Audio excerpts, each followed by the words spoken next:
मोअज़्ज़ज़ सामीन, सबसे पहले आप वीडियो समाअत फरमाएं।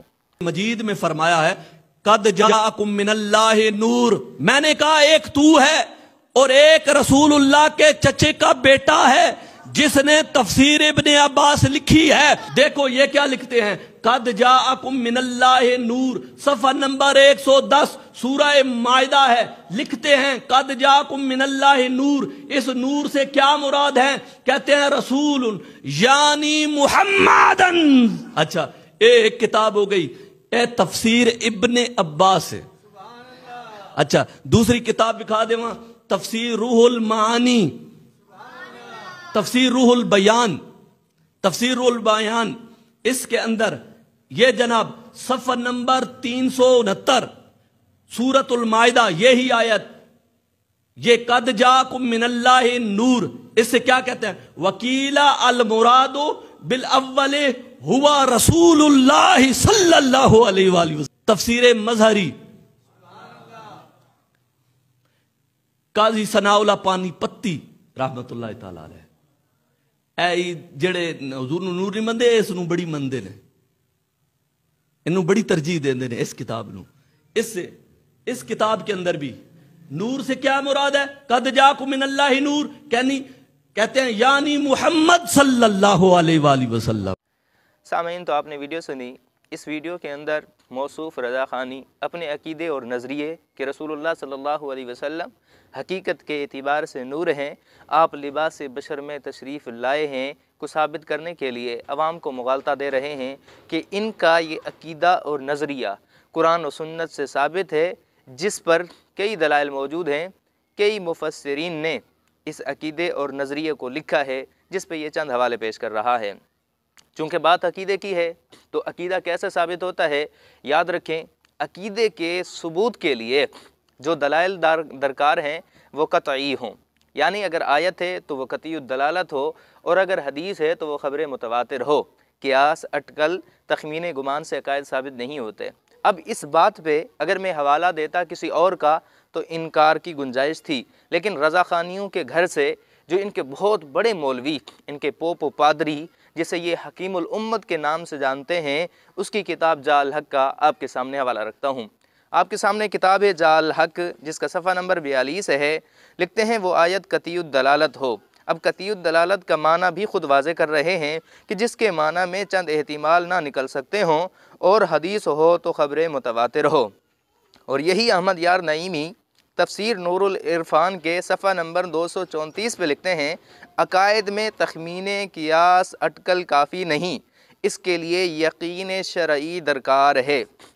तो देखें, ये इनके बहुत बड़े मौलवी के हवाले हैं, इन्हीं के घर के हैं। यहाँ इनकार की गुंजाइश ही नहीं कि अकीदे के सबूत के लिए जो दलाइल दरकार हैं वो कतई हों क़ियास से, या ऐसे दलाइल कुरान और सुन्नत से जिनके माना में चंद एहतिमाल निकलते हों, वो काबिल कबूल नहीं होंगे। अब आते हैं इसकी पेश करदा दलील के ऊपर। इसने दलील पेश की कद जाकुम मिनल्लाहि नूरुन व किताबुम मुबीन। सबसे पहले इसकी जहालत को वाज़े करूँ। इस जाहिल को ये भी पता नहीं कि तफसीर इब्ने अब्बास रज़ियल्लाहु ताला अन्हु की तरफ मंसूब है, उनकी लिखी हुई नहीं। ये कहते हैं उन्हीं की लिखी हुई है, बल्कि उनसे जो रिवायात हैं उन रिवायात को जमा किया गया है, तो उन रिवायात को नाम दे दिया गया है तफसीर इब्ने अब्बास का। ना ये कि हज़रत इब्ने अब्बास ने इस तफसीर को लिखा है, बल्कि नंबर 1 इसने हवाला दिया तफसीर इब्ने अब्बास का, नंबर 2 रूहुल बयान का, नंबर 3 इसने हवाला दिया तफसीर मज़हरी का, कि इन मुफस्सिरीन ने रसूलुल्लाह सल्लल्लाहु अलैहि वसल्लम की ज़ात अक़दस को मुराद लिया है। अब सबसे पहले मैं वाज़े कर दूँ कि ये रसूलुल्लाह सल्लल्लाहु अलैहि वसल्लम की ज़ात को अगर मुराद ले भी रहे हैं फिर भी हमारे ख़िलाफ़ नहीं है। इसकी वजह यह है कि हम रसूलुल्लाह सल्लल्लाहु अलैहि वसल्लम को सिफ़त के एतबार से नूर मानते हैं, आपकी हकीकत को बशर मानते हैं। यानी आपका मादा तख्लीक मट्टी है, और जिसका मादा तख्लीक मट्टी हो वो बशर होता है, वो नूर नहीं हो सकता। बाकी सिफ़ात के एतबार से आप नूर हैं, ऐसे नूर हैं कि आपके नूर से कायनात मुनव्वर है। अब आते हैं इसकी दलील की तरफ। तो देखें, जहाँ तक तफसीर मज़हरी की बात है, इसने तफसीर मज़हरी को पेश किया। मैं आपके सामने तफसीर मज़हरी की इबारत पढ़ता हूँ। तफसीर मज़हरी सफ़ा नंबर 99 जिल्द 3 है। कहते हैं कद जाकुम मिनल्लाहि नूर यानी मुहम्मदुन अविल इस्लाम। अब देखें, इन्होंने हुजूर अलैहिस्सलातु वस्सलाम के साथ इस्लाम का एहतिमाल भी जिक्र किया है, लेकिन ये रज़ा ख़ानी इसे माँ का दूध समझते हुए पी गया, निगल गया इसे, इसका जिक्र तक नहीं किया कि ये एहतिमाल भी है। तो ये है इनकी इल्मी दियानत। आगे चलिए, दूसरा इसने हवाला पेश किया रूहुल बयान का। आपके सामने किताब है तफसीर रूहुल बयान, जिसका सफ़ा नंबर 369 है, जिल्द 2 है। कद जाकुम मिनल्लाहि नूरुन व किताबुम मुबीन अल मुरादो बिन नूरे वल किताबी हुवल कुरानो इमा फ़ी है मिन कश्फ़े ज़ुलुमात शिर्क व शक्क व इबानत मा ख़फ़िया अलन नास मिनल हक़।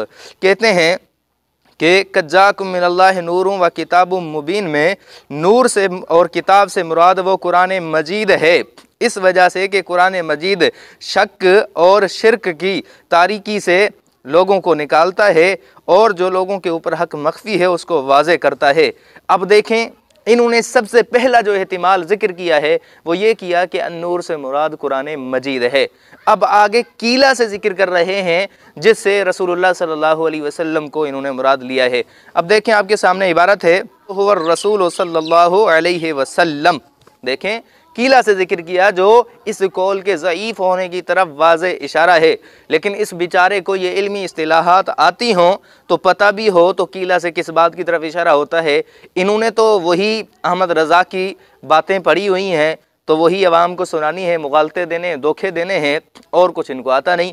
बाकी जहाँ तक बात है तफसीर इब्न अब्बास की, अगर उसके अंदर रसूलुल्लाह सल्लल्लाहु अलैहि वसल्लम की ज़ात मुराद ली भी गई है फिर भी हमारे ख़िलाफ़ नहीं, क्योंकि हम रसूलुल्लाह सल्लल्लाहु अलैहि वसल्लम की ज़ात अक़दस को हकीकत के एतबार से बशर और सिफ़त के एतबार से नूर मानते हैं। हमारे ख़िलाफ़ है ही नहीं, इनके अकीदे की दलील बनती ही नहीं है, क्योंकि इनका अकीदा नज़रिया ये है कि रसूलुल्लाह सल्लल्लाहु अलैहि वसल्लम हकीकत के एतबार से नूर हैं, लिबास बशर में तशरीफ़ लाए हैं। आगे चलिए, इसकी हकीकत वाज़े हो गई कि इसके अंदर इतने एहतिमालात इन्हीं मुफस्सिरीन ने जिनके हवाले इसने पेश किए हैं ज़िक्र किए हैं। तो जब जिक्र किया, मैंने शुरू में अर्ज़ किया इन्हीं की कुतुब से कि अकीदे के अंदर वो दलील काबिल कबूल होगी जो कतीउद दलालत हो। जब कतीउद दलालत ना रही, एहतिमाल आ गया, तो दलील अकीदे पे बन ही नहीं सकती इन्हीं के उसूल के मुताबिक। हमारे घर का बनाया उसूल तो नहीं है ना, आप ही के घर का बनाया उसूल है। लिहाजा अगर गलत है तो अपने मौलवियों को पीटो, अपने मौलवियों को गलत समझो, उन्हीं के ऊपर फतवा लगाओ।